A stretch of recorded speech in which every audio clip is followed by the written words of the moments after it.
In this video, we are going to fine-tune the shape of this small coiled cup. And this is one of the quick little coil cups that I made in one of the other videos.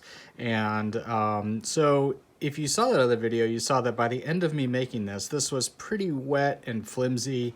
It was kind of flapping around a little bit, and it was hard for me to hold it like I am right now. This is such a small object that I actually wrapped it completely with a trash bag, and it actually sit for a few days while I was doing some other things. And so now it's just about right. If you were going to come back to it, say the next day or even later in the day, just a piece of plastic loosely draped over it is enough. And so what you're going to want to do is have your object that's ready to go here, and then have a few other tools that are shaping and fine-tuning tools, one of which is your flexible metal rib. And what you're going to want to do is kind of clean it off a little bit. So take a damp sponge and clean the dry little bits of clay off of it, if there are any on it. Those little dry bits are gonna get pushed into the wet clay, and it's gonna make it harder for you to smooth it. You're gonna wanna have your Shurform tool here, and I'll show you how to take that blade off in a minute.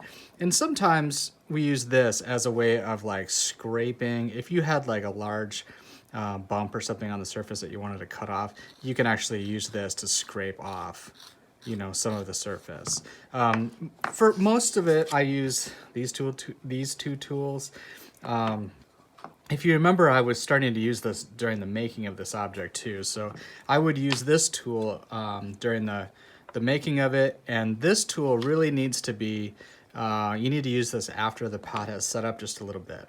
Okay, so what I usually do, and you don't have to do it this way, but I find it's much easier to take this little blade off of here. And so the way that you do that, they're kind of, when you buy them in the store, they're clipped on like that. And you can either just push it off like that, or if you're having a hard time getting that off, just take a little fettling knife or something and prop it in there. But I find it's usually just easier just to kind of push it off. And this way, it's just much easier to hold in your hands and to, you know, use it as a carving tool. Now, the trick to this is the trick to using this is the timing of the surface of this. So what you want is that you want this the clay here to be easily coming off of the back of it. And so if you're using this and the clay is just really just kind of sticking really hard right there, then it's a little bit too wet. So you want this to be able to really just cut through the clay pretty easily. You know, so if this is coming off and it's like dust, you know, then the pot is too dry. But what this does is this cuts off. So if you look at, there's a couple high points here, and maybe I don't want those. I want to take those imperfections off. So I'm going to you can kind of see what I'm doing is I'm kind of coming at an angle. Now, this is a little hard to have a lot of different angles on such a small piece, but you know, if you're later in the semester when you're using, you know, you're working a little larger, you know, I would definitely try to come back and forth in a few different directions here, and you know, kind of going up the side of it and around the edge and things like that. So you can kind of see that this, while it's textured now, I don't know if you can see the profile here, but the profile is getting much cleaner. So I'm taking off, you know, a lot of the imperfections, the high points, the low points. And also keep in mind that this cutting tool has a direction.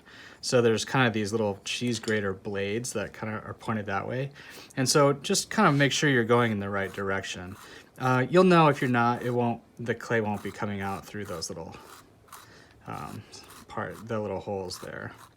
The other thing that you can do with this tool is you can cut the top. So if you look here, this is, you know, the top is a little bit, you know, kind of wavy here. And I don't particularly mind that on this piece, but I'll show you how to clean that off. And so you can just use this as a way of trimming down the high points, just in the same way that you would do it on the side. You're trimming off the high points here too. And this is just a little on the wet side, so it is kind of smearing the clay around just a little bit. And then what you would do is then come back and clean this up a little bit. you know, just using your fingers. And the other thing that you might want to have handy is your chamois. So this is the wet chamois that you should have in your beginning kit. And oftentimes it's nice to have a little bit of water here. Remember that the chamois has to be soaked in water and wet. So I will usually just kind of, like if I think I'm gonna use it, I'll throw it in some water and kind of let it sit there for a minute. So it's nice and soft. But you can use this tool to work on the edge and kind of clean up the top edge too. So I could keep going and make that a little bit flatter, but you can kind of see already that it's looking you know, much more uniform here. So the other thing I wanted to show you is once you get the shape right, you know, if you don't like that texture, which is understandable, you know, if you wanted to have your surface be much smoother, that's where this tool comes in handy. So this tool can be a scraper in that you can cut vertically like this.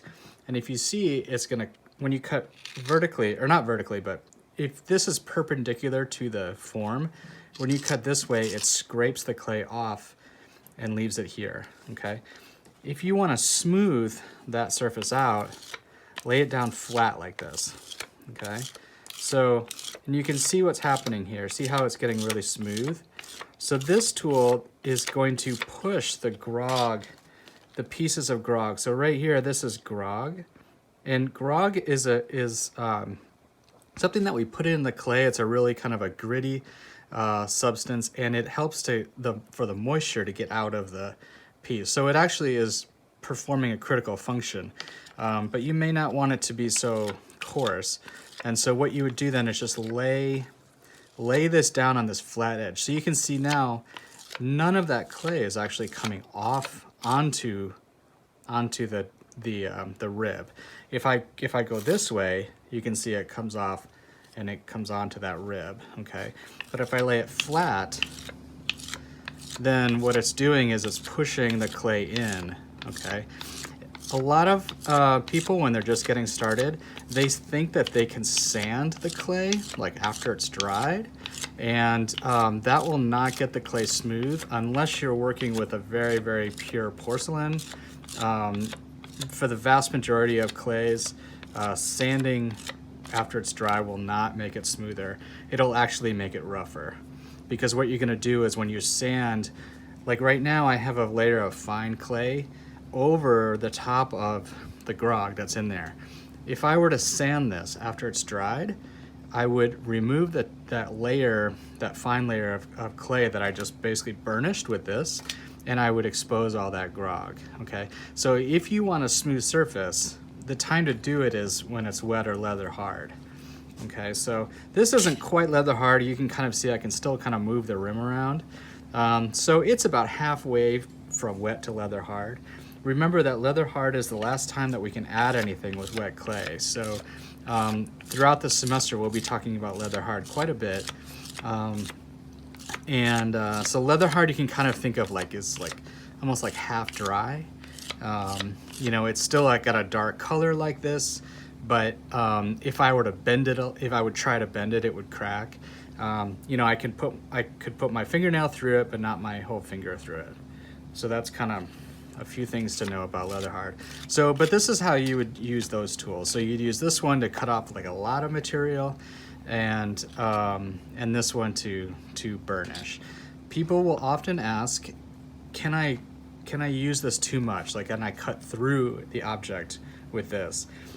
And technically yes, but I have only seen it happen a few times in teaching, in all of my teaching. So you'd be surprised how thick the wall is, especially when you're just getting started. Okay, so don't worry if you have quite a big bump there. Chances are you can cut it off with this. Okay, so you know, the other thing is like if these little kind of small little you know, these are just kind of left over from when I was doing that.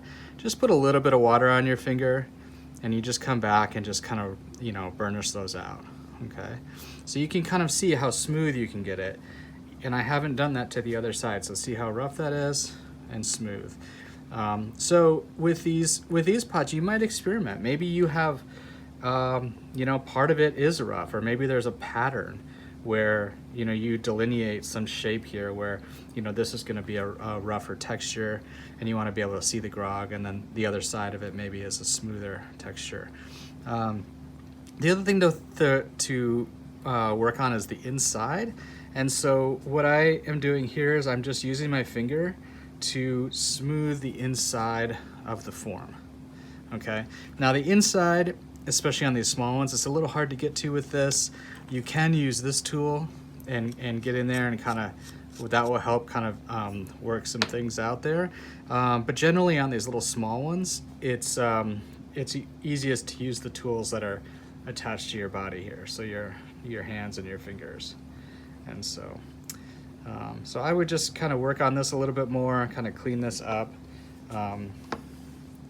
You know, since I cut, or I cut through the rim with the Shurform here, now I have this really kind of a flat rim, and I don't know that I love that. So I'm gonna kind of come in and kind of round this off a little bit with my fingers, and you can kind of see what I'm doing here.